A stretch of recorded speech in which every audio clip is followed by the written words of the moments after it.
speaker is up, it's going to be Joseph Malina Flynn. He's the president of the Rhode Island Latino Cap. He's also the founding partner of Malina Play Law Offices, and he practices family, criminal, and immigration law. And he's with Providence in Boston. He leads the RI Latino Pact, and it's in its mission to identify, communicate, and lobby for the issues that impact Rhode Island's Latino community. So today he'll talk a little bit about how this vision of 100% renewable of Rhode Island would impact the people he works with. And here we go.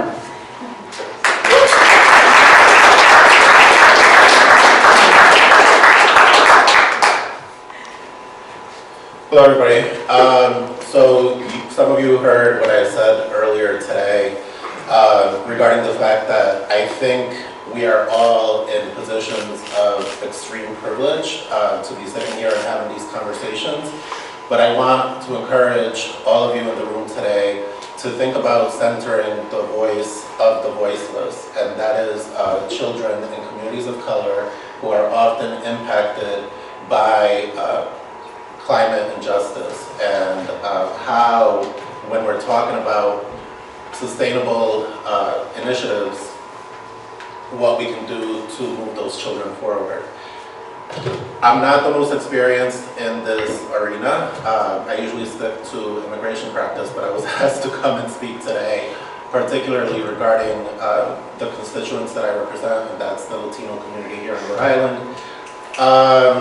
So it's no secret that the Global South often is impacted by climate change. I was born in Colombia, and in a city called Medellín, which when I was little was known as the city of eternal spring, and now it's more like the city of eternal summer.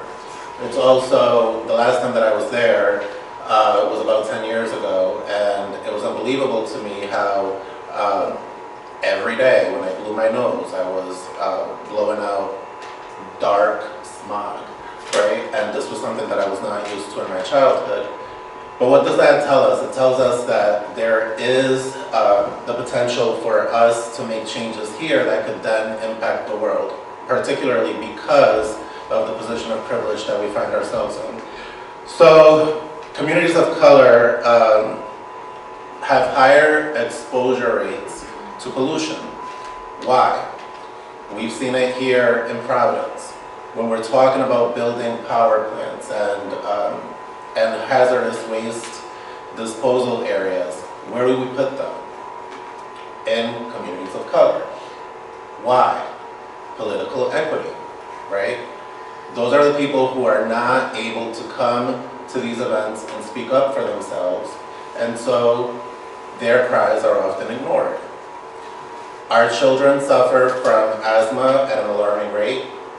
Our communities suffer from diabetes at an alarming rate.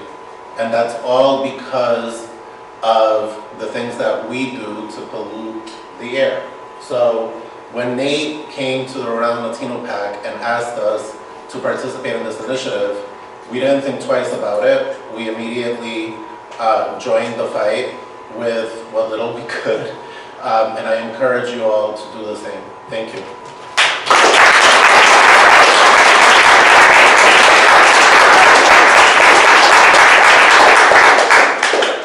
Thank you so much. That was great. I really appreciate the partnerships that we've made. They really do mean a lot because keeping this vision for a completely transformed Rhode Island, it does mean that we include everybody in that process and the progress.